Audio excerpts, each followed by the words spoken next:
இயேசு கிறிஸ்துவின் நாமத்துக்கு மகிமை உண்டாவதாக. சபை கூடுதல சகோதரன் கேட்ட கேள்வி, வீட்டில் நம்ம சபை கூடுதல் பண்ணுறோம், சரி ஓகே. தசமபாகங்கிறது நம்ம ஏழைக்கு கொடுக்கணும், திக்கற்ற பிள்ளைங்க விதவைகளுக்கு கொடுக்கணும், சரி ஓகே. ராபோஜனம் எடுக்கணுமே, அது எப்படி அப்படின்னு கேட்டாங்க. ஸோ அந்த ராபோஜனம்னா என்ன அப்படின்னு நம்ம தெரிஞ்சாதான் அது நம்ம அதை எப்படி எடுக்கணும், அது எங்கே எடுக்கலாம் அப்படிங்கிற விஷயத்தை நம்ம பார்க்கலாம்.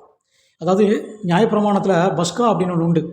இந்த மாம்சத்தின்படி செய்யக்கூடிய ஒரு பண்டிகை இது. ஸோ இந்த மாம்சத்தின்படியான கிரியையை தான் ஏசப்பா, அதாவது ஆவிக்குரிய ரீதியாக மாற்றுறாரு. எப்படி ராபோஜனமாக மாற்றுறாரு. அதாவது நியாயப்பிரமாணத்தை நிறைவேற்றினார்ன்றிருக்க, அது எப்படி நிறைவேற்றாரு அப்படின்னா, மாம்சத்தின்படி செய்யக்கூடிய ஒவ்வொரு கிரியைகளையும் ஆவிக்குரிய கிரியைகளாக மாற்றுறாரு. அப்போ இந்த ஆவிக்குரிய கிரியைகள் வந்ததுக்கப்புறமா மாம்சக்குரிய கிரியைகள் தானாக அடிபட்டு போகும். அதாவது எப்படி ஒரு ஒரிஜினல் வந்ததுக்கப்புறமா ஜெராக்ஸ் வேஸ்ட்டு தானே, அதே போல் தான் நம்மளுக்கு அந்த ஒரிஜினல் கிடைக்கிற வரைக்கும் தான் நம்ம அந்த ஜெராக்ஸ் வேலிடு. அது கிடைச்சதுக்கப்புறமா நம்மளுக்கு ஒரிஜினல் தான் முக்கியம்.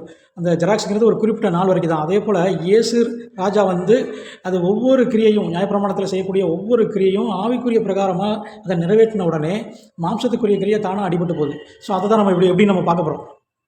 பழைய ஏற்பாட்டில் கர்த்தருடைய பஸ்கா அப்படின்னா, அதாவது எகிப்து தேசத்தில் அடிமையாக இருந்த நம்முடைய முன்னோர்கள், அதாவது எகிப்தியர்கள், இஸ்ரவேலர்களை அவர் அங்கேருந்து தப்பை பண்ணி, அந்த எகிப்திற்கு உண்டான அந்த வாதைகளிலிருந்து தப்பை பண்ணி மீட்டு கானான் தேசத்தில் கொண்டு விடுறார். ஸோ அதை நினைவு கூறும்படி தான் அங்கே என்ன பண்ணுவாங்கன்னா, அந்த பஸ்காவை கொண்டாட சொல்கிறார். பஸ்காங்கிறது என்ன அப்படின்னா, அது எப்படி கொண்டாடணும் அப்படின்னா, ஒரு பழுதற்ற ஆட்டுக்குட்டியாக இருக்கணும், ஒரு வயசு உடைய ஆட்டுக்குட்டியாக இருக்கணும். ஒரு குடும்பத்தில் ஒரு 5-6 பேர் இருந்தால் அதுக்கு தகுந்தாப்பில் ஒரு ஆட்டுக்குட்டியை அடிக்கணும்.